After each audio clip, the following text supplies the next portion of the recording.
சரியா? கொஷின் பேப்பரில் ஃபஸ்ட்டு உங்களுக்கு கொடுத்துருப்பாங்க கண்டு கான்னு கொடுத்துருப்பாங்க. கண்டு கால you will be having, so I'm talking about course B. கண்டு கால you will be having 2 passages, so each for 7 marks. So இது வந்து லாஸ்ட், இது வந்து உங்களுக்கு இப்போ கிடையாது, இது முன்ன உள்ள பேப்பர்ன்றால 5 marks கொடுத்துருக்காங்க. இப்போ என்ன பண்ணியிருக்காங்க அப்படின்னா 3 MCQs வரும், 2 டிஸ்கிரிப்டிவாக எழுத வேண்டி வரும். டிஸ்கிரிப்டிவாக எழுதும்போது மோஸ்ட்லி நீங்கள் என்ன பண்ணணும்னா அதை வந்து நீங்களே ஓனாக எழுதணும். But you should take words from the passage given so that you will not make mistake. So அப்போ பார்த்தீங்கன்னா உங்களுக்கு 7 marksக்கு ஈஸியாக இருக்கும். So I shortly summarize this. என்ன பண்ணணும், அன்சீன் பேசேஜ்க்கு நிறைய டைம் எடுத்துக்கக்கூடாது. மேக்ஸிமம் 2 times படிக்கணும். ஃபர்ஸ்ட் டைம் படிக்கும் போதே ஃபோக்கஸ்டாக படிக்கணும். இல்லை எனக்கு ரொம்ப கன்ஃபியூஷனாக இருக்குன்னா செகண்ட் டைம் படிக்கலாம். அப்பயும் உனக்கு கன்ஃபியூஷனாக இருக்குன்னா straight away you should go to the question answers. Question ஆன்சர்ஸையும் பேசேஜையும் லிங்க் பண்ணலாம். ஸோ இந்த கொஸ்டினுக்கு நம்ம இதை படித்தது எங்கே இருக்குன்னு லிங்க் பண்ணி எழுதலாம். ஸோ இது யாருக்கு நான் சொல்கிறேன்னா ரொம்ப கன்ஃபியூஸ்டாக இருக்குது, சுத்தமாக அண்டர்ஸ்டாண்ட் ஆகலை அப்படின்றவங்க யூ கேன் டூ தட். ரொம்ப டைம் எடுத்துக்கக்கூடாது. படிச்சுட்டே இருக்கும் போது பாதியில் வந்து டைவர்ட் ஆகி போயிட்டு திரும்ப ஃபர்ஸ்ட்லேருந்து படிச்சிங்கன்னா it is mere waste of time. So this is all about unseen passage. Unseen பேசேஜை ஃபஸ்ட்டே எழுதுறது ரொம்ப நல்லது. ஏன்னா இப்போ நீங்கள் நல்லா அதை ப்ராக்டிஸ் பண்ணிவிட்டு அன்சீன் பேசேஜை ஃபஸ்ட்டு உங்களுடைய அதில் எஃபர்ட் கொடுக்கணும். ஸோ இன்றைக்கி இப்போ நான் கிளாஸில் என்ன பண்ண போகிறேன்னா, இது வந்து பார்த்திங்கன்னா உங்களுக்கு ரொம்ப சின்னதாக தான் கொடுத்துருக்காங்க. சம்டைம்ஸ் லக்கிலி நம்மளுக்கு சின்னதாகவும் கொடுப்பாங்க. ஸோ இதை வந்து இப்போ நான் ரீட் பண்ண போகிறேன். இப்போ நான் ரீட் பண்ணும்போதே நீங்கள் என்ன பண்ணணும் அப்படின்னா அப்படியே என் கூட ஃபாலோ பண்ணிகிட்டே வந்து எதெல்லாம் நம்மளுக்கு எந்த இடத்துல புரியல. See, what is comprehension? இது comprehension. What is comprehension? Comprehension அப்படின்னு சொன்னாலே ஹோலாக அண்டர்ஸ்டாண்ட் பண்ணுறது. அந்த பேராகிராஃபை உனக்கு ஹோலாக அண்டர்ஸ்டாண்ட் பண்ணணும். அதுக்கப்புறம் தான் நீ வேர்ட் பை வேர்ட் தேடணும். இப்போ ஹோலாக அண்டர்ஸ்டாண்ட் ஆகுதா, எந்த இடத்துல நம்மளுக்கு தெரியலன்றது பார்க்கலாம். இன்னொன்று, நீங்கள் ஒரு பேராகிராஃப் நான் உங்களுக்கு கொடுத்துட்டேன் அப்படின்னா நீங்கள் என்ன பண்ணணும்னா அதில் இருக்கிற அன்னோன் வேர்ட்ஸை உங்கள் நோட்டில் எழுதணும். This I have told you already. நீங்கள் என்ன பண்ணணும்னா அன்னோன் வேர்ட்ஸ், எவ்வளோ வேர்ட்ஸ் உங்களால் இந்த வருஷத்துக்குள்ளே லேர்ன் பண்ண முடியுமோ, இதுதான் உங்களுடைய போர்டு எக்ஸாமுக்கு நீங்கள் உங்களை வந்து தயார்படுத்திக்கிறது. You are preparing yourself for the board exam by reading more unknown words. Vocabulary enrich பண்ணிகிட்டே வர வர வர வர என்ன ஆகும்னா ஓனாக எழுதுறதுக்கு உனக்கு அது யூஸ்ஃபுல்லாக இருக்கும். அதுக்கு நம்மளுக்கு இந்த அன்சீன் பேசேஜே வந்து ஒரு பெரிய பேசேஜ் தான். சரியா? So will see now. நான் ரீட் பண்ணுறேன், லிசன் பண்ணுங்கள். पशु को बांध कर रखना पड़ता है क्योंकि वह निरंकुश है, चाहे जहां तहां चला जाता है, इधर उधर मुंह मार देता है. क्या मनुष्य को भी इसी प्रकार दूसरों का बंधन स्वीकार करना चाहिए? क्या इससे उसमें मनुष्यत्व रह पाएगा? पशु के गले की रस्सी को एक हाथ में पकड़कर और दूसरे हाथ में एक लकड़ी लेकर जहां चाहो हाँक कर ले जाओ.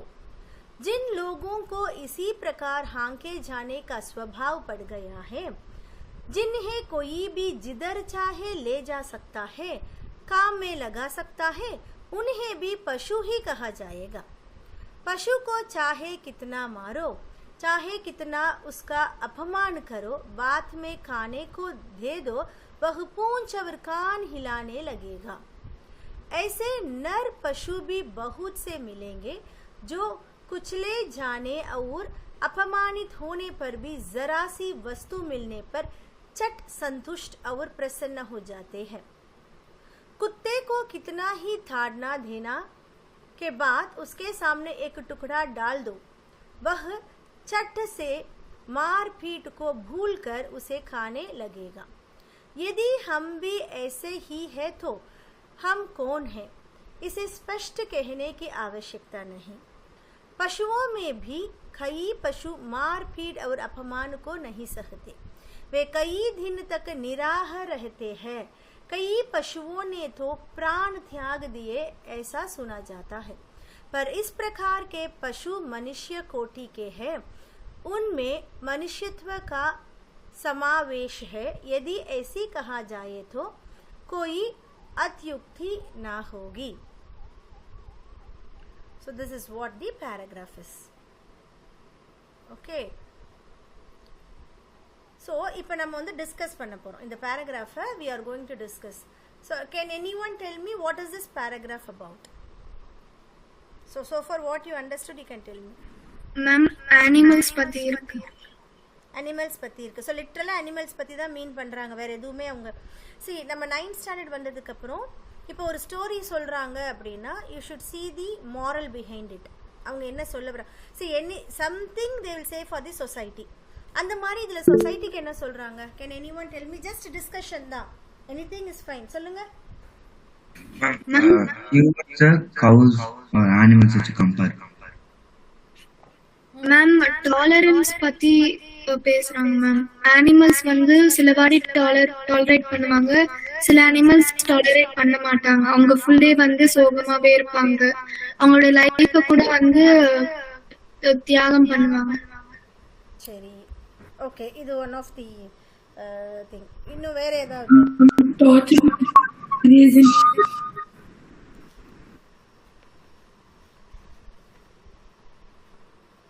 grazing cows. Grazing cows ஆ? இல்லடா, இன்னும் நல்லா சொல்லணுமேடா நீங்க.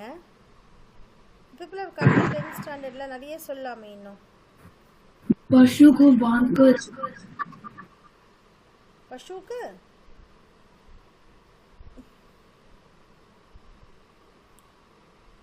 புரியலையேடா. சில பேர் வந்து எவ்வளவு அவமானம் ஆனாலும் இது கரெக்ட். யார் சொல்றா இத? who saying this? இப்ப சொன்னாங்க who's that? சில பேர் ரொம்ப யார் எவ்வளவு அவமானப்பட்டாலும் who's that? யார் சொல்றது இத? Sreejith, very good. சொல்லு சொல்லு, அப்படி சொல்லு. சில பேர் எவ்வளவு அவமானப்படுத்தாலும் அவங்க வந்துட்டு அத செல்ஃப் ரெஸ்பெக்டா இல்லாம அவங்க ஏதாவது வாங்கணும். ஸோ இப்போ கவி இதில் எதை பற்றி, சாரி த ரைட்டர் லேக்கக் எதை பற்றி இங்கே சொல்ல வராருன்னு பார்த்தீங்கன்னா, ஸோ மனுஷங்க வந்து நமக்கு வந்து செல்ஃப் ரெஸ்பெக்ட், ஸ்ரீஜித் கரெக்டாக சொல்லிட்டேன் பாருங்கள். ஸோ அதுதான் இப்போ. ஏன்னா இதை நீங்கள் தெரிஞ்சுக்கிட்டிங்கன்னா தான் கொஷின் ஆன்சர்ஸ் பண்ண முடியும். சரி, ஜஸ்ட் லைக் தட். இப்போ நான் சில பேருக்கு சொல்வேன், உனக்கு புரியலையா, கொஷினை படித்து பேராகிராஃபோட லிங்க் பண்ணு, அவங்களுக்கு வந்து ஜஸ்ட் பாஸ் ஆகிறதுக்கு. அந்த மாதிரி நீங்கள் என்ன பண்ணணும், ஒரு பேராகிராஃப் படிக்கிறீங்கன்னா என்ன சொல்ல வராங்கன்றது ஃபஸ்ட்டு அண்டர்ஸ்டாண்ட் பண்ணிக்கணும். ஓகே, இப்போ நீங்கள் சொன்னீங்க இது அனிமல் பற்றின story. No, that is not the thing. சில பேர் சொன்னீங்க இது வந்து அனிமல்ஸ் எப்படி இருக்காங்க, மேன் எப்படி இருக்கான்னு கம்பேர் பண்ணுறாங்க, அது ஓரளவுக்கு ஓகே. நெக்ஸ்ட் கம்ஸ் தட் அவங்க என்ன சொல்ல வராங்க, செல்ஃப் ரெஸ்பெக்ட் மனுஷனுக்கு எவ்வளோ முக்கியம்னு சொல்ல வராங்க.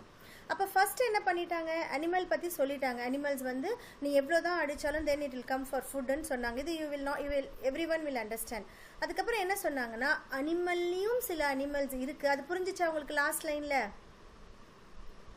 Every one understood? நிராகார்னா என்னடா அர்த்தம்? எப்படி பிரிப்பீங்க அந்த வேர்டை? சமாஸ்க்கு நம்ம பிரிக்கணும். எப்படி பிரிப்பீங்க சொல்லுங்க பார்க்கலாம். நிராகார்ன்ற வேர்ட் எப்படி பிரிப்பீங்க? ஸோ நிர் பிளஸ் ஆகார்னா என்ன அர்த்தம்? சாப்பாடு இல்லாமைன்னு அர்த்தம்.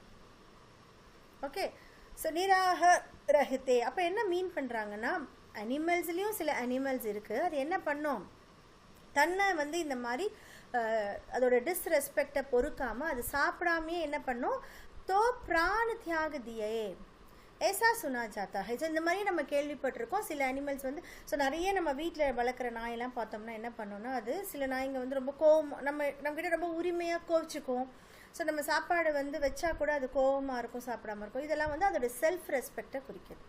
पर इस प्रकार के पशु मनुष्य कोटि के है. ஸோ இந்த மாதிரி அது அனிமலாக இருந்தாலும் சரி மனுஷனாக இருந்தாலும் சரி அது வந்து கோட்டியில் ஒருத்தர்னு சொல்கிறாங்க. ஸோ ஒன் அமாங் தி க்ரோர்னு சொல்கிறாங்க. எல்லாருக்குமே அந்த செல்ஃப் ரெஸ்பெக்ட் இருக்காது. उनमें मनुष्यत्व का समावेश है. यदि ऐसा कहा जाता है तो ये अत्युक्त ना होगी. ஸோ யார்கிட்ட வந்து உண்மை மனுஷத்துவன்னு என்னதுடா? What is the meaning for மனுஷத்துவ?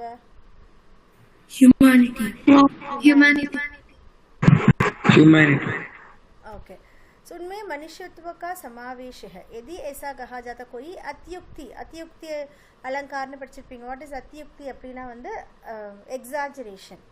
So இதில் வந்து இது வந்து எக்ஸாஜரேஷன் கிடையாது. இந்த மாதிரி மனுஷங்களும் சரி அனிமல்ஸும் சரி இந்த ஹியூமன் எசன்ஸ் இருக்கிற அனிமல்ஸும் சரி ரொம்ப ரேர் ஆனதுன்னு சொல்கிறாங்க. சரியா? Good, very good. ஸோ இந்த பேராகிராஃப் வந்து நான் உங்களுக்கு சென்ட் பண்ணுவேன். திரும்பவும் நீங்கள் என்ன பண்ணுங்கன்னா நான் குரூப்பில் சென்ட் பண்ணதுக்கப்புறம் ரீட் பண்ணி எந்த வேர்ட்ஸ் நம்மளுக்கு தெரியல, இப்போ இனிமேல் நீங்கள் நெக்ஸ்ட் கான்சென்ட்ரேட் பண்ண வேண்டியது அதனுடைய வேர்ட்ஸ். எதெல்லாம் நியூ வேர்ட்ஸாக இருக்கோ அதுக்கு மீனிங் தெரிஞ்சுக்கிட்டு படிங்க சார். மீனிங் தெரிஞ்சுக்கிறதுக்கு உங்களுக்கு நிறைய சோர்ஸ் இருக்குது. You can go for Google translation. அப்போ போகலாம் நீங்கள் கூகுள் டிரான்ஸ்லேஷன், டிக்ஷனரி, எதை வேணால் நீங்கள் எடுத்து பார்க்கலாம். சரியா? So will be going for the next one. இப்போ ஸோ இன்றைக்கி அட்லீஸ்ட் நம்ம 2 பேராகிராஃபாவது கம்ப்ளீட் பண்ண போகிறோம். நீங்கள் கேட்பீங்க மேம் கொஷின் ஆன்சர்ஸ்லாம் வேண்டாவான்னு கேட்டால் வேண்டாம். கொஷின் இது நீங்கள் அண்டர்ஸ்டாண்ட் பண்ணிட்டீங்கனாலே கொஷின் ஆன்சர்ஸ் பண்ணிடலாம். ஸோ நான் சொல்கிற மாதிரி ஹோம்ஒர்க்கில் உள்ளே இருக்கிறது, அதாவது என்னென்ன உங்களுக்கு தெரியாத வேர்ட்ஸ் இருக்கோ அதையும் லேர்ன் பண்ண பாருங்க. நிரங்குஷ் மீனிங் என்ன? क्योंकि वह निरंकुश है, அதாவது என்ன சொல்கிறாங்கன்னா வந்து இட் ஓன்ட், அதாவது நிர் அங்குஷ். ஆக்சுவலாக இது நிர் அங்குஷ், இதுவும் அப்படி தான். அங்குஷ்னா என்னென்னா ரூலை ஃபாலோ பண்ணுறவங்க. சரி, பசு வந்து it won't follow the rules. நிரங்குஷ்னா அன்ரூலின்னு அர்த்தம். ஏன் வந்து அனிமல்ஸை கட்டி வைக்கிறோம்? பிகாஸ் இட் டசன்ட் நோ இந்த ரோட்டை இப்போ நீ கிராஸ் பண்ணி போகக்கூடாது. இப்போ நாயை நம்ம வெளியில் கட்டி வைக்கலன்னா it doesn't know that it should not come inside. கட்டி வச்சாதான் அதுக்கு தெரியும். அதான் நிரங்குஷ். Unruly, that doesn't follow the rules. ஓகேவா? ஸோ இப்போ இதை தான் நான் சொன்னேன். இப்போ உங்களுக்கு இந்த நிரங்குஷ்க்கு மீனிங் தெரியலல்ல, write it down separately in your notebook. உங்களுக்கு ஃப்ரைடே அதான் ஹோம்ஒர்க்கு. ஏன்னா இப்போ நான் மீனிங் சொல்கிறேன்னா யார் இவனுக்கு இப்போ நிரங்குஷ் தெரிஞ்சிருக்கலாம், அவனுக்கு தெரியாமல் இருக்கலாம். ஸோ நீங்கள் தான் இதை வந்து செல்ஃபாக இந்த ஒர்க் பண்ணணும். இவ்வளோ நாள் நாங்கள் பண்ணல மேம், 6th எங்களுக்கு மீனிங்ஸே நாங்கள் சரியாக படிக்கல அப்படின்றதுக்காகவாது நீங்கள் என்ன பண்ணணும், you have to make it as a habit. So இதை வந்து நீங்கள் ஒரு ஆதத்தாக ஆக்கிட்ட என்ன பண்ணுங்கள், அன்னோன் வேர்ட்ஸை எழுதுங்க, மீனிங் வந்து சர்ச் பண்ணுங்கள். சர்ச் பண்ணியும் எனக்கு கரெக்டான மீனிங் கிடைக்கலாம்னா நெக்ஸ்ட் கிளாஸில் கேளுங்க, நான் சொல்கிறேன், அதை எழுதி வச்சுக்கோங்க. இது என்ன ஆகும் அப்படின்னா நீங்கள் மீனிங்ஸ் எழுத எழுத எழுத எழுத ஒரு 10 இது நம்ம பார்க்குறோம். அதுக்கப்புறம் உங்களுக்கே தெரியும் மேம் இந்த வேர்டு நான் பார்த்துருக்கேன். ஸோ ரிப்பீட்டடாக உங்களுக்கு வேர்ட்ஸ் வரும். ஸோ அட் லாஸ்ட் வந்து doing this unseen passage will be very easy. Okay, so will go for the next one.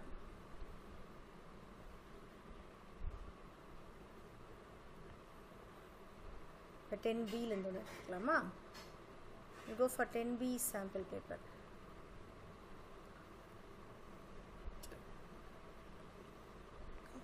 சரி, I'm taking it randomly only. நம்ம இதுதான் இப்படிலாம் இல்லை, ரேண்டமாக நான் எடுக்கிறேன். திடீர்னு நான் ஏதாவது ஒரு வெப்சைட்டில் எடுப்பேன், கொஷின் பேப்பரில் எடுப்பேன். Okay, so this is what I told for 10B. ஒன்று வந்து லிட்ரேச்சர் பேஸ்டாக இருக்கும். உங்களுடைய கொஷின் பேப்பரில் போர்டு எக்ஸாமில் பார்த்தீங்கன்னா 1 paper will be literature based. இங்கே பாருங்கள், உங்களுக்கு வந்துருச்சு பாருங்கள். This is 10B paper I டோல்டணும். உடனே வந்து 10A கவலைப்படாதீங்க. 10A எல்லாம் ரெண்டுமே வந்து எப்படி வேணாலும் வரலாம் உங்களுக்கு. You don't have any choice, எப்படி வேணாலும் வரலாம். So straight away will go for this. இதை ரீட் பண்ணுறேன் நான்.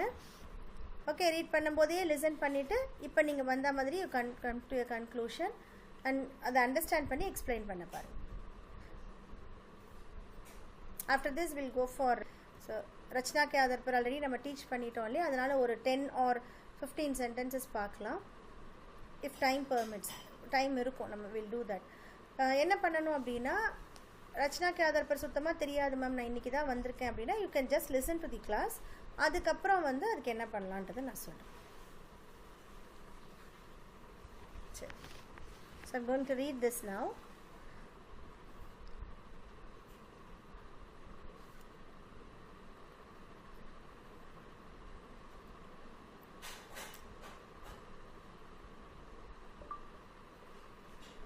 हिंदी कवियों से भक्ति शिरोमणि तुलसीदास का स्थान सर्वोपरि है.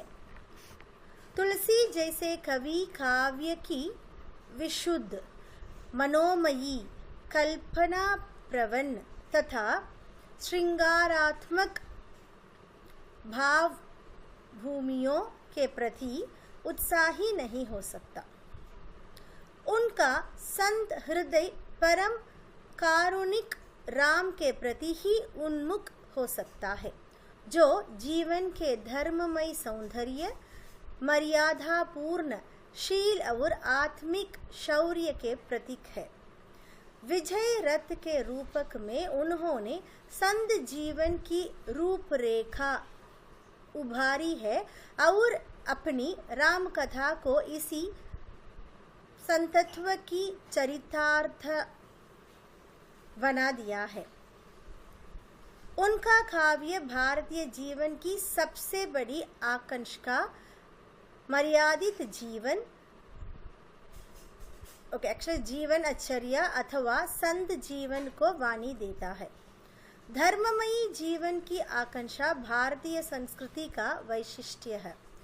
तुलसी के काव्य में धर्म का अनावरण और अक्षुण्ण रूप ही प्रकट हुआ है। मध्य युग की आध्यात्मिकता का प्रतिनिधित्व करते हुए भी उनका काव्य भारतीय आत्मा के चिरंतन सौंदर्य का प्रतिनिधि है, जो सत्य, तप, करुणा और मैत्री में ही आरोहण के देवधर्मी मूल्यों को अनावृत करता है। उनके काव्य में हमें श्रेष्ठ कवित्व ही नहीं मिलता, उसके आधार पर हम संत कवित्व की रूपरेखा भी निराधार कर सकते हैं। भक्ति उनके जीवन की आंतरिक भाव साधना है। इस भाव साधना की वाणी की अप्रतिम क्षमता देकर उन्होंने निष्कप द्वीप शिखा की भांति अपनी काव्य कला को निसंग और निवैयक्तिक द्वीप्ति से भरा है।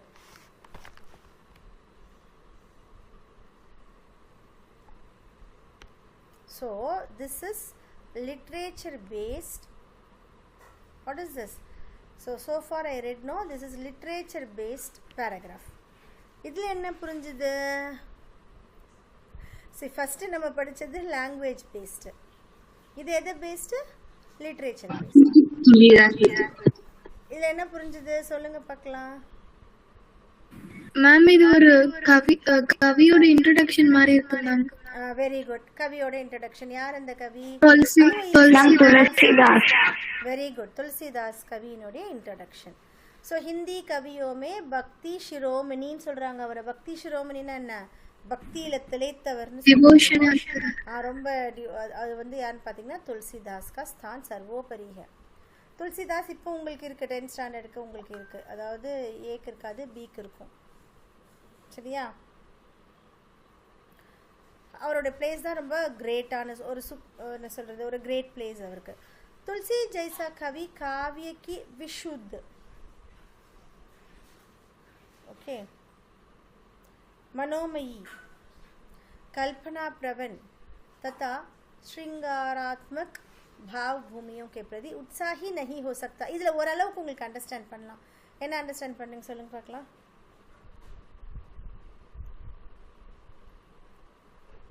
ட்ரை பண்ணுங்கடா. இது நம்ம ட்ரை தான். இது இப்போ எக்ஸாமில் வந்துருச்சு, என்ன பண்ணுவோம்? ட்ரை பண்ணி எழுதிட்டு தானே வருவீங்க எப்படியாவது. So you can try.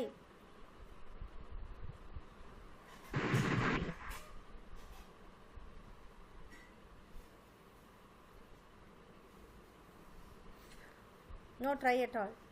तुलसी जैसे कवि काव्य के विशुद्ध. विशुद्धना என்னவா இருக்கும்? சும்மா அசியூம் பண்ணலாமா? எனிபடி? விஷுத் மேம் அந்த போயமோடைய nature idea. Okay, so correct. நேச்சர்ன்றது it's right, to some extent it's right. So என்ன சொல்கிறாங்கன்னா, இப்போ ஒரு காவியா எப்படி இருக்கணும், ஒரு லிட்ரேச்சர் எப்படி இருக்கணும்னு பார்த்தீங்கன்னா அதுக்குன்னு சர்டன் ரூல்ஸு. இந்த மாதிரி இவ்வளோ தோஹான்னு பார்த்தீங்கன்னா 2 lines இருக்கணும். ஸோ சந்து தோஹான்னு சொல்லுவாங்க. ஸோ அதுதான் விஷுத். விஷுத்துனா பியூரிட்டின்னு அர்த்தம். இங்கே சொல்கிற மாதிரி அதுக்கான ஸ்ட்ரக்சர். மனோமயின்னா என்ன அர்த்தம்? மனோமயினா மனசை கவரக்கூடியது. ஸோ ஒரு காவியை படிக்கிறோம் அப்படின்னா should it be very attractive. கல்பனா பிரவன், இமேஜினேட்டிவ். இப்போ துளசி என்ன பண்ணுவார்னா இதெல்லாம் பற்றி கவலைப்பட மாட்டார். இப்படிலாம் இருக்கணுன்றது அவருக்கு முக்கியமே கிடையாது. ஸ்ருங்காராத்மகனா பியூட்டிஃபுல்லாக இருக்கிறது, அதாவது ஒரு சென்டிமெண்ட்டோடு இருக்கிறது, இந்த பாவ் பூமி இதெல்லாம் இருக்கிறது. பிரதி உற்சாகி நஹி ஹோ சக்தா. இது வந்து அவருக்கு is not interested towards that. அப்போ அவருக்கு என்ன இன்ட்ரெஸ்ட் அதில் பாருங்கள். உன்கா संत हृदय परम कारुणिक राम के प्रति. இப்போ ஓரளவுக்கு அண்டர்ஸ்டாண்ட் ஆச்சா? उन्मुक्त हो सकता है जो जीवन के धर्ममय सौंदर्य அதாவது போயமோட பியூட்டி பார்க்க மாட்டாரு. அந்த போயம்ல என்ன இருக்கும்?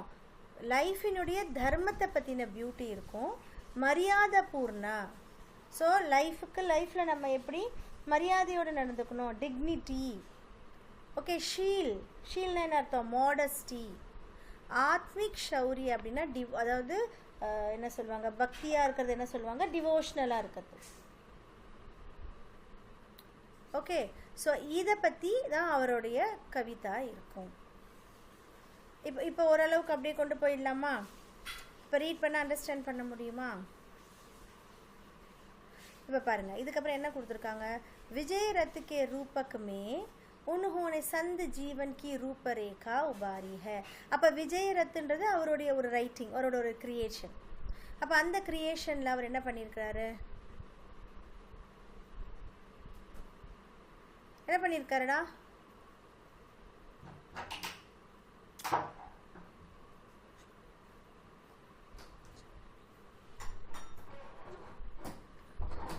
நான் இவ்வளோ தூரம் சொல்லிட்டேன். Anybody try.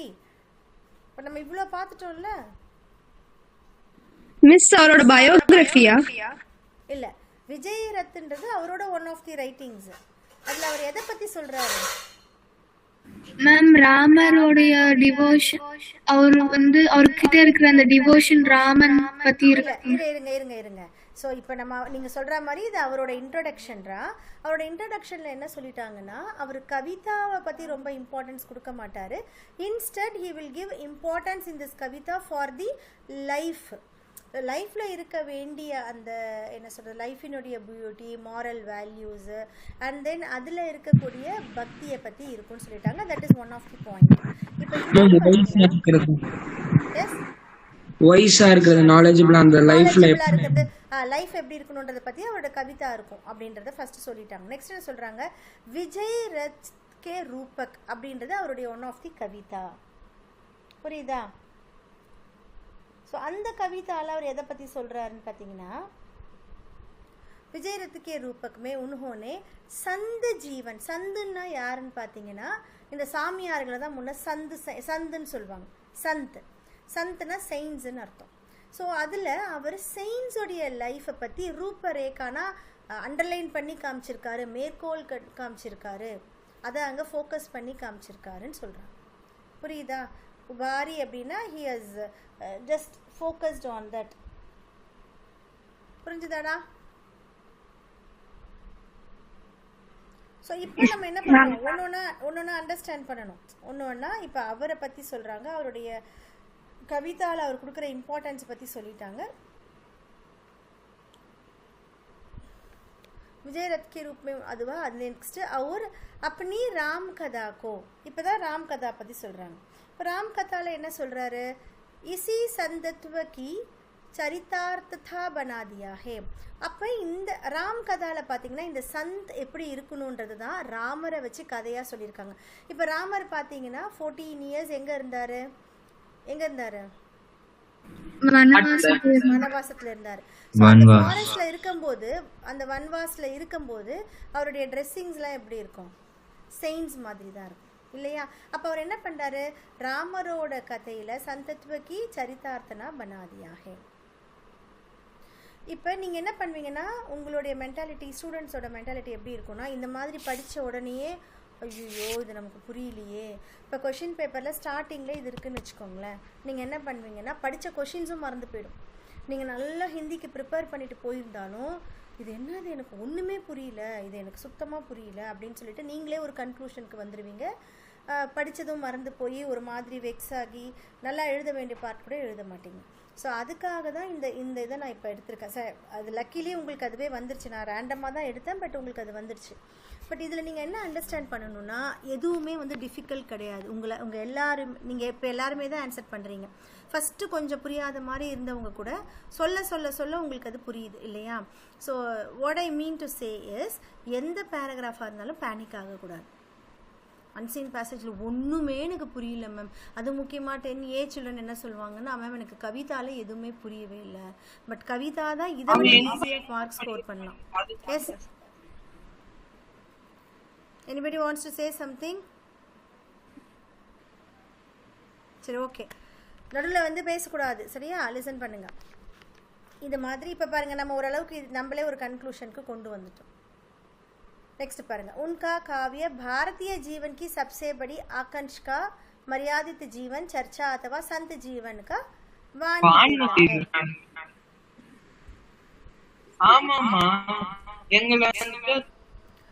धर्ममयी जीवन की आकांक्षा भारतीय संस्कृति का वैशिष्ट्य है. सो इधर பாருங்க எவ்வளவு அழகா கொடுத்திருக்காங்க.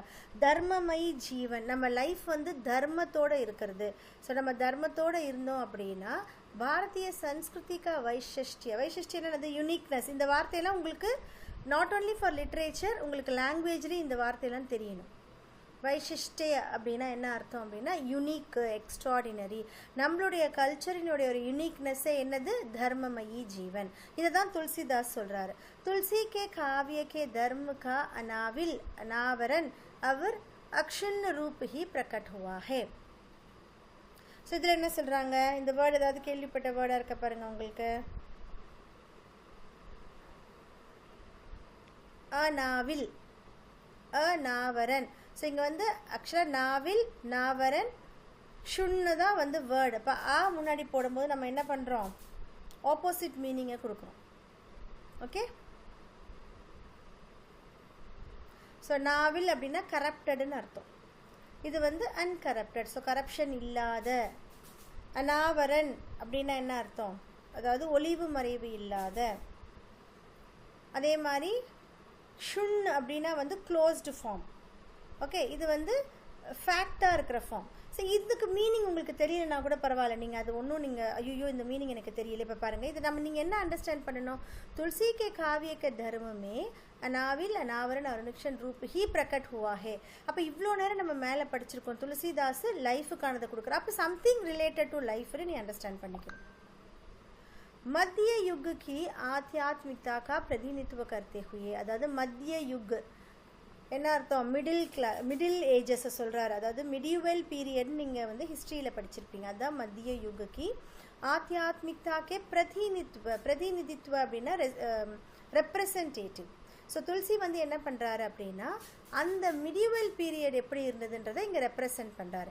இந்த பிரதிநிதித்துவ, வைசிஷ்டிய, இந்த வேர்ட்ஸ் எல்லாம் உங்களுக்கு தெரியும். करते हुए भी उनका काव्य भारतीय आत्मा के चिरंतन सौंदर्य का प्रतिनिधि है, जो सत्य, तप, करुणा और मैत्री एक्चुअली இங்கே டாட் வரணும். மைத்ரி அப்படின்னா என்ன அர்த்தம்னா ஃப்ரெண்ட்ஷிப். ஸோ அதாவது சகோதரத்துவத்தோடு இருக்குது. மே ही आरोहण के देव धर्म मूल्यों को अनावृत करता है. ஸோ இப்போ இதை வந்து நம்ம இங்கே ஸ்டாப் பண்ணுறோம். நீங்கள் என்ன பண்ணணுன்னா இந்த பேராகிராஃபும் நான் உங்களுக்கு வந்து அனுப்புவேன். ஸோ இந்த பேராகிராஃபும் இதுக்கு ஒரு நாளைக்கு இப்போ 2 பேராகிராஃப் நீங்கள் முடிச்சிருக்கீங்க. நீங்கள் அந்த 2 பேராகிராஃபில் இருக்கிற அன்னோன் வேர்ட்ஸ் மட்டும் எழுதிட்டு திரும்பவும் இதை ரீட் பண்ணி பார்க்கணும். அப்போ உங்களுக்கு நல்லா அண்டர்ஸ்டாண்ட் பண்ணும். சரியா? So now will be going for ரச்சனா கே ஆதார் பர். Ma'am, one doubt. Yes, da. Ma'am, if the questions ask like what is the word meaning and what is the sentence is saying about, then how to answer it? அப்படி கேட்கவே மாட்டாங்க. see comprehension அப்படினாலே அதான் நான் உங்களுக்கு ஃபர்ஸ்டே சொன்னேன். comprehension அப்படின்னா what do you understand as a whole. நான் ஃபர்ஸ்டே உங்களுக்கு சொன்னேன் இல்லையா, அந்த பேராகிராஃப் படிக்கும்போது நீ வந்து அதில் இருக்கிற இன்னர் ஹிடன் ட்ரூத் என்ன, what does they want to say about, இதில் என்ன அவங்க கருத்து சொல்ல வராங்கன்றத முக்கியமாக நீ படித்தாலே நீ எழுதிடலாம். நீ எத்தனை வேணால் எடுத்து பார்த்துக்கோ, how many question paper, sample papers எடுத்து பார்த்தாலும் நீங்கள் கேட்குற மாதிரி அந்த வேர்டு கேட்க மாட்டாங்க. ஆனால் இப்படி கேட்கறதுக்கான சான்சஸ் இருக்குது. எப்படின்னா வச்சுக்கோங்களேன், இப்போ நாவில்னு இருக்குன்னு வச்சுக்கோங்களேன், அது வந்து விலோம் சப்தி என்ன, இப்போ நாவில் இருக்குது, விலோம் சப்தி என்னன்னு அது கூட இப்போ கேட்க மாட்டாங்க. 10th ஸ்டாண்டர்டில் up to 8th standard you'd have as that sort of questions. But இப்போ அது மாதிரி வராது. கண்டிப்பாக நீ காம்ப்ரிஹென்சிவாக நீ என்ன அண்டர்ஸ்டாண்ட் பண்ணுறதுன்றது தான் அவங்களுடைய இன்டென்ஷன். சரியா? Ma'am, I also have a doubt. Yes, ma'am. Ma'am, like how many MCQs will be there? 3 MCQs, only 3 MCQs, 2 will be descriptive questions. So totally 3 plus 2 plus 2. So how many marks you got? 5. 8, 7.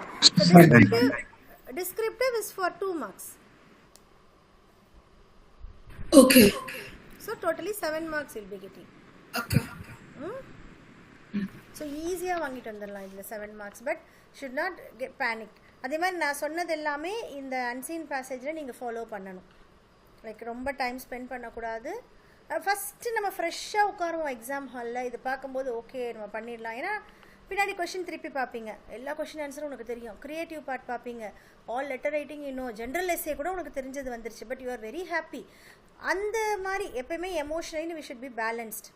அப்படி ரொம்ப ஹாப்பியாக இருக்கும் போது என்ன பண்ணுவேன், நமக்கு தான் அந்த பக்கம் எல்லாம் தெரியுமே, இது ரொம்ப நேரம் படிக்கலான்ட்டு படிப்பீங்க. அதுவும் பண்ணக்கூடாது. சரியா? பேலன்ஸ்டாக இருக்கணும். மேக்ஸிமம் நான் தான் சொல்லிட்டேன், we have calculated time for many times. திரும்ப திரும்ப நான் கேல்குலேட் பண்ணதுனால நான் சொல்கிறேன், 6 minutes தான் மோர் தென் இனஃப். இதை படிக்கிறதுக்கு படித்து நேராக கொஷின் ஆன்சர்ஸ் போகிறதுக்கு 6 minutes மோர் தென் இனஃப். சம்டைம்ஸ் நம்ம if you are unlucky you get a very long paragraph, அப்போ கொஞ்சம் கூட டைம் ஆகுமே தவிர்த்து மற்றபடி இது எல்லாமே ஒன்று தான். சரியா? சரி, வில் கோ ஃபார் ரச்சனா கே ஆதார் பர். இதுலேயே போயிடலாம். வை ஐ கோயிங் ஃபார் ரச்சனா கே ஆதார் பர்னா it is common for both the classes. எஸ்மா, நார்மலா क्वेश्चन ஆன்சர்ஸ் படிச்சா மேம் பாராகிராஃப் படிக்கலாம். அதுதான் நான் சொன்னேன். இப்போ வந்து அப்படியும் செய்யலாம். பட் என்னன்னா வந்து ஒரு தடவை படிக்கும் போதே உனக்கு ஒரு என்ன சொல்லியிருக்காங்கன்னு தெரிஞ்சுட்டு கொஷின் ஆன்சர்ஸ்க்கு போயிடணும். ஸோ யூஸ்வலாக அதுதான் கரெக்டான ஃபார்மேட். உனக்கு புரியுதோ புரியலையோ கொஷின் ஆன்சர்ஸ்க்கு போயிட்டீங்கன்னா நீங்கள் லிங்க் பண்ணுறதுக்கு ஈஸியாக இருக்கும். ஓ இந்த மாதிரி இது எதுக்கு பண்ணலான்னா இன்னும் ரொம்ப இதுவாக வந்து போயம்க்கு பண்ணால் இன்னும் ஈஸியாக இருக்கும்.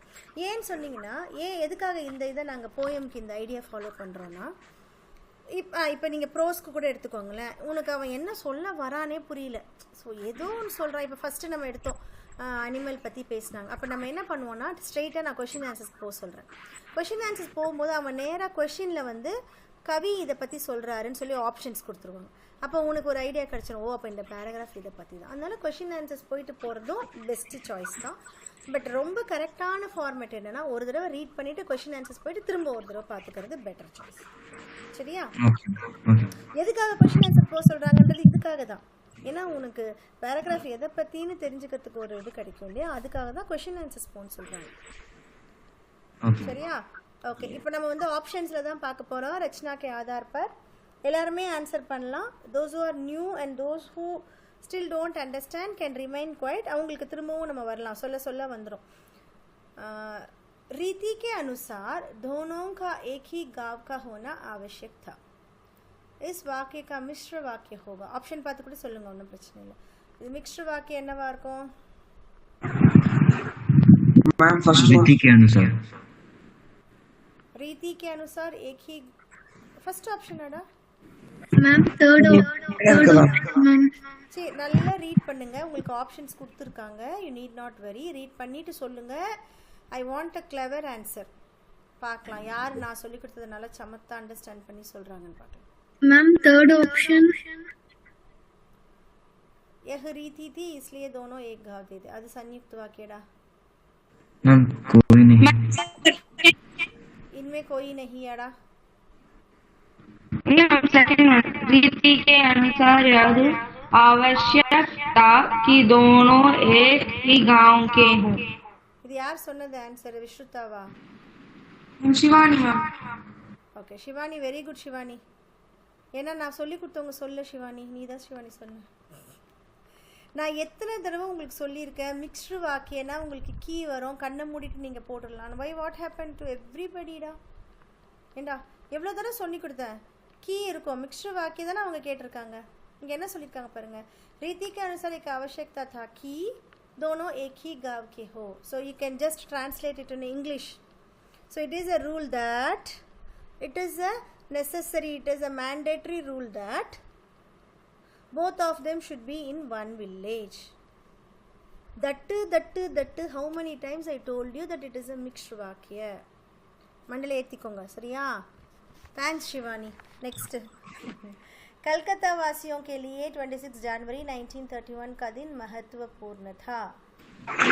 सरल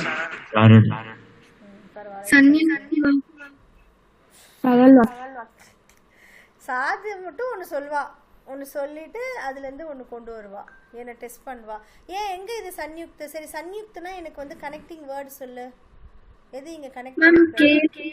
கேலியே ஐயோ ஐயோ, கேலியே கிடையாதுடா. கேலியே எப்போ எப்படி கனெக்டிங் வேர்ட் ஆகும்? கல்கத்தா வாசியம் கேலியே அவங்களுக்கு அப்படின்னு தானே சொல்கிறாங்க. அது எப்படி கனெக்டிங் வேர்டா? கேலியே எங்கே கனெக்டிங் வேர்டாக வரும்டா? கனெக்டிங் வேர்டுனா என்ன? 2 சென்டென்ஸாக, இப்போ இது 2 சென்டென்ஸாக நீ பிரிக்கணும். சரி, கனெக்டிங் வேர்டு கேலியேன்னு வச்சுக்கோ. 2 சென்டென்ஸ் பிரிக்கணும். எப்படி 2 சென்டென்ஸ் பிரிப்போம்? கல்கத்தா வாசி ஒரு சென்டென்ஸு, மீதியெல்லாம் ஒரு சென்டென்ஸா? சரி, நல்லா ஞாபகம் வச்சுக்கோங்க. சன்யுக்து வாக்கியம் அப்படின்னா 2 சென்டென்ஸ் இருக்கும். அந்த 2 சென்டென்ஸை ஒரு வேர்டு. சரியா? நல்லா ஞாபகம் வச்சுக்கோங்க. I'm telling you. இப்போ உங்களுக்கு ஏதோ ஒன்று டவுட்டாக இருக்குது, இது சன்யுக்த வாக்கியமாக இருக்கலாமா? இப்போ சாது சொன்ன மாதிரி இந்த மாதிரி டவுட்ஸ் வரணும். ஸோ இப்போ சாது சொன்ன மாதிரியே இது வந்து சன்யுக்த வாக்கியமாக இருக்கலாம் அப்படின்னு டவுட்டு வந்தால் உடனே நீ என்ன தேடணும்? இந்த கனெக்டிங் வேர்டு எங்கே? சரி, இப்போ அவளுக்கு அது கேலியே கனெக்டிங் வேர்டாக தோணுது. அப்போ நீங்கள் என்ன யோசிச்சு பார்க்கணும்? கேலியே கனெக்டிங் வேர்டா? ஓகே, அப்போ 2 சென்டென்ஸ் எங்கே? 2 சென்டென்ஸ் எங்கே? சரியா? ஸோ இவ்வளவும் இருந்தால் மட்டும்தான் அது சன்யுக்த வாக்கிய. சரியா? ஸோ உங்களை நீங்களே கொஷின் பண்ணுங்க. சரி, I want to mark it as சன்யுக்த வாக்கிய. So where are all these things, அந்த ரூல்ஸ் பார்த்துக்கோங்க. அதே மாதிரி தான் இது பார்த்தீங்களா? இப்போ நீங்கள் என்ன சொன்னீங்கன்னா, ஃபஸ்ட்டு ஒன் சொன்னீங்க, தேர்டு ஒன் ஆப்ஷன் சொன்னீங்க. இப்போ தேர்ட் ஒன் ஆப்ஷன் எடுத்துக்கோங்களேன். யாரெல்லாம் இது மிக்ஸ்டு வாக்கிய சொன்னீங்க? யஹ் ரீதி தி இஸ்லியே தோனோ ஏக்கு காவ் சேதே. இங்கே நான் உங்களுக்கு என்ன சொல்லியிருக்கேன்? இவங்க கேட்டிருக்கிறது மிக்ஸ்டு வாக்கிய. மிக்ஸ்டு வாக்கியனா என்ன அர்த்தம்? Complex sentence. அந்த காம்ப்ளெக்ஸ் சென்டென்ஸில் ஃபஸ்ட்டு வேர்ட் சென்டென்ஸ்லேயும் ஒரு கனெக்டிங் வேர்டு இருக்கணும், செகண்ட் சென்டென்ஸ்லேயும் ஒரு கனெக்டிங் வேர்டு இருக்கணும். இங்கே ஃபஸ்ட்டு சென்டென்ஸில் எங்கே கனெக்டிங் வேர்டு இருக்குது? Then how can it be mixed வாக்கிய? These questions you have to ask yourself. இங்கே ஒரே ஒரு இஸ்லியே மட்டும்தான் இருக்குது, அதனால் இது சன்யுக்த வாக்கிய. ஸோ எப்பயுமே அந்த ரூல்ஸை வச்சு பாருங்கள். அந்த ரூல்ஸ் அதுக்கு கேப்பபிளாக இருந்தால், அதில் வந்து அந்த ரூல்ஸ் அது கரெக்டாக ரெண்டுமே ஒத்து போனால் மட்டும்தான் you can mark it as. சரியா? இங்கே பாருங்கள், இது ஈஸியாக சொல்லிடுவீங்க. வஹ் யுவதி வாமிரோ தி ஜோ லபாத்தி गांव की रहने वाली थी. மிக்ஸ்டு வாக்கியம். இங்க என்ன சென்டென்ஸ் இருக்கு? இப்போ மிக்ஸ்டு வாக்கியம் சொல்லிட்டேன். அப்ப இதுல என்ன கனெக்டிங் வேர்ட் இருக்கு? கரெக்ட், ஜோ இருக்கு. பட் வஹு இருக்கு. வஹும் தான் 2 வார்த்தை இருக்கணும். இங்க பாருங்க, வஹு யுவதி வாமிரோ தி, அந்த பொண்ணு வாமிரோ தான். யாரு லபாத்தி காவல, அந்தவும் யாரும் வந்து நம்மளுக்கு கனெக்டிங் வேர்டு. புரியுதா? नेक्स्ट बहु युवती वामिरो लपाती गांव में सरल वाक्य. Very good. बिकॉज सरल वाक्यல என்ன இருக்கணும்? நமக்கு ஒரே ஒரு சப்ஜெக்ட் இருக்கணும், ஒரு ப்ரெடிகேட் இருக்கணும். சப்ஜெக்ட் ப்ரெடிகேட்க்கு ஹிந்தில என்ன சொல்லணும்? சொல்லுங்க பார்க்கலாம். சரியா? சோ இங்க பாருங்க, वह युवती वामिरो அது वரைக்கும் சப்ஜெக்ட், लपाती गांव में रहती थी ப்ரெடிகேட். नेक्स्ट बहु युवती वामिरो थी और लपाती संयुक्त वाक्य. सी संयुक्त वाक्यல பாருங்க 2 சென்டென்ஸ் இருக்கு, ஒரு கனெக்டிங் வேர்ட் இருக்கு. got it children? புரியுதா? so if you want to mark it as certain things, question yourself. so இது எல்லா ரூலுக்கும் ஒத்து போகுதான்னு क्वेश्चन பண்ணிட்டு அதுக்கு அப்புறம் மார்க் பண்ணு. எஸ் மேம், செகண்ட் ஒன் क्वेश्चनல சரள் வாக்கிய சாமானிய வாக்கிய அது ரெண்டுமே ஒண்ணுதானே? ரெண்டுமே ஒண்ணுதான். சும்மா இதெல்லாம் உங்களை கன்ஃபியூஸ் பண்றதுக்காக கொடுத்துருக்காங்க. சரி, அவன் 4 ஆப்ஷன் கொடுக்கணும், அவன் என்ன பண்ணுவான் அதுக்காக. சரியா? அப்ப ஆன்சர் சரள் வாக்கிய. எஸ், நீ சரள்னு ஆன்சர் மார்க் போட்டாலும் உனக்கு கரெக்ட், சாமானிய வாக்கியன்னு நீ மார்க் பண்ணாலும் கரெக்ட். Okay ma'am. சரி. ஸோ நிறைய பேருக்கு இது தெரியாது, சரளும் சாமானியம் ஒன்னான்றது கூட தெரியாது, அதுக்காக கூட இதை கொடுத்துருக்கலாம். சாதாரண சொல்லுவாங்க, சாமானிய வாக்கியம்னு சொல்லுவாங்க. ஒரே மீனிங் தானே, ஒண்ணுமே இல்லல, சேம் மீனிங் வந்து சரள். என்னமா அப்ப எப்படினா எம்சிக்கு 2 கரெக்ட் ஆன்சர் வரும். போர்டு எக்ஸாம்ல உங்களுக்கு வரும் அந்த மாதிரி. இப்போ இதே என்ன பண்ணுவாங்கன்னா, ஸ்கூல்ல டீச்சர்ஸ் என்ன பண்ணுவாங்கன்னா, நீ சரள் தான் போடணும், நீ எப்படி நீ சாமானிய போடலான்னுவாங்க. பட் போர்டு எக்ஸாம்ல கீன்னு சொல்லி அவங்க ஒரு கீ இது கொடுப்பாங்க, அதுலலாம் இதெல்லாமே இருக்கும். அதே மாதிரி தான் இப்போ அலங்கார் இருக்கும் பாருங்க, அலங்கார்னு ஒரு சாப்டர் இருக்கும், அதுல கூட 2 அலங்கார் மார்க் பண்ணாலும் கரெக்ட்னு போடுவாங்க. பட் உங்க டீச்சர்ஸ் அதுக்கு மார்க் கொடுக்க மாட்டாங்க. உங்க டீச்சர்ஸ் வந்து ஒரே கண்ணோட்டத்தில் இதுதான் நீ போடணும்னுவாங்க. பட் போர்டு எக்ஸாம்ல வில் கெட் மார்க்ஸ். निम्न में से संयुक्त वाक्य, இதுல எது संयुक्त वाक्य சொல்லுங்க பார்க்கலாம். Third option ma'am. ये वजीर अली आदमी है या भूत? ஒரு தடவை எல்லாமே பார்த்துடலாமா? तुझ सवार एक जाबा सिपाही था.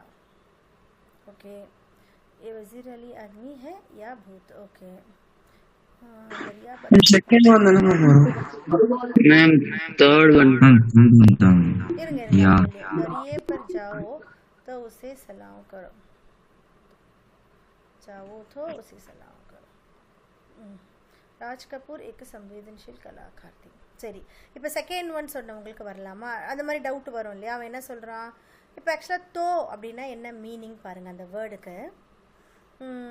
अगर मैं घर चले तो मुझे ஏதோ ஒன்று வச்சுக்கோங்களேன், मुझे खाना मिलेगा समथिंग एल्स. अगर मैं घर चले तो நான் வீட்டுக்கு போனேன்னா எனக்கு இது கிடைக்கும். சரியா? அப்போ அந்த தோ வேற. பட் இந்த தோ என்னது? தரியே பர் ஜாவே தோ உசே சலாம் கரும். நீ அங்கே போனேன்னா நீ வந்து சலாம் பண்ணு. இந்த வாக்கியத்தில் உங்களுக்கு அகர் அகர் வந்ததுன்னா அது வேற கணக்கு. இப்போ நீ அங்கே போனேன்னா தரியே பர் ஜாவோ தோ உசே சலாம் கரும். தமிழில் சொல்லி பாருங்களேன். நீ அங்கே போனேன்னா அவனுக்கு சலாம் பண்ணு. இது சரளா வருதா சன்யுக்தா வருதா? நல்லா யோசிங்க, மண்டே நல்லா யோசிங்க. சன்யுக்தா வருது மேம். சன்யுக்தா தானே வருது. சரி, அப்போ இந்த சென்டென்ஸ் எப்படி சரல் பண்ணுவீங்க?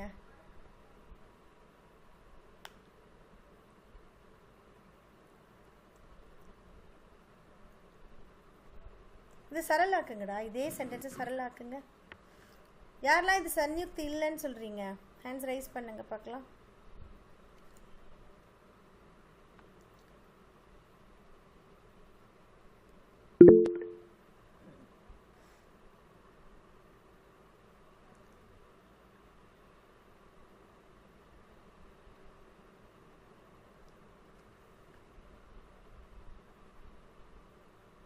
ஓகே, ஸோ இப்போ நான் சொல்கிறேன் பாருங்கள். இப்போ நம்ம ஏற்கனவே படித்தோம், ஒரு சப்ஜெக்ட் ஒரு ப்ரெடிகேட் இருக்கணும்னு படிச்சிருக்கோம் இல்லையா நம்ம சரல் வாக்கியக்கு. இப்போ இந்த இடத்துல பார்த்தீங்கன்னா ஒரு சப்ஜெக்ட் தான். தரியே பெர் ஜாவோ தோ உசே சலாம் கரோ. இப்போ இதில் என்ன சொல்கிறாங்க? நீ அங்கே போனேன்னா சலாம் பண்ணு, அவ்வளோதான். நீ சலாம் பண்ணுன்றது ஒரே ஒரு ப்ரெடிகேட் தான். நீ அங்கே போனேன்னா சலாம் பண்ணு. அப்போ ஒரு சப்ஜெக்ட் தான் இருக்குது, ஒரு ப்ரெடிகேட் தான் இருக்குது. ஸோ இது வந்து என்ன வாக்கியம்னு பார்த்தீங்கன்னா சரல் வாக்கியம். இந்த இடத்துல தோன்றது வந்து எதையும் கனெக்ட் பண்ணலை. Okay, it's not connecting any of the words. So இதில் இங்கே பாருங்கள், ஏ வசீர் அலி ஆத்மி ஹே யா பூத். இவன் என்ன வசீர் அலியோட ஆத்மியா இல்லைன்னா பூதமான்னு கேட்குறாங்க. மேம் அவங்க ரெண்டு வேர்டு தானே கனெக்ட் பண்றாங்க. எதுலடா? Third option. ஆமாம் மேம், ஆனால் எங்க மேம் வந்து வேர்டை கனெக்ட் பண்ணா அது சரல்னு சொன்னாங்க. இப்போ இது ரெண்டு சென்டென்ஸ் ஆக்க பார்க்கலாம், சன்யுக்தா ஆக்க பார்க்கலாம். ये वजीर आली आदमी और ये वजीर भूत. இரு I'll tell you இரு வரேன். சரியா? ஸோ இதில் வந்து ரெண்டு நவுன் இருக்கும்போது நம்ம என்ன எடுக்கிறோம்? அதை சரல் அவர் இருந்தாலும் நம்ம சரல் வாக்கில் எடுக்கிறோம். அதே மாதிரி தான் இங்கே யா இருந்தாலும் நம்ம சரல் வாக்கிக்கு எடுக்கிறோம். So is it clear children? Now நடுவில் கன்ஃபியூஸ் ஆனாலும் நம்ம இப்போ கிளியர் ஆகிட்டோமா? Is it clear? Yes, ma'am. Yes, ma'am.